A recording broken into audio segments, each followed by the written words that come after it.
యూనివర్సిటీలో పోయిన నెల అంతకు ముందు నెలలో మరి డాక్టరేట్ తీసుకున్నారు. అక్కడ మరొకసారి మనం చప్పట్ల ద్వారా ఆదినారాయణ గారిని మనం ఆశీర్వదిద్దాం.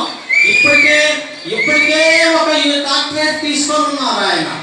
రెండవ డాక్టరేట్ మన తెలంగాణలో మన నటుడికి పట్టుకునేటటువంటిది చాలా గొప్ప విషయం అండి. పద్మశ్రీ గురువంగారి స్మారక కళా పరిషత్ శ్రీ ఆరాధ్య ఆదినారాయణ గారికి కళాభూషణ అనే బిరుదుతో ప్రత్యేక విధంగా కళాభూషణ్ శ్రీ ఉత్తమ సేవానందుడు శ్రీ ప్రత్యేక విధంగా గారికి కళాభూషణ అనే బిరుదు సత్కరిస్తున్నారు.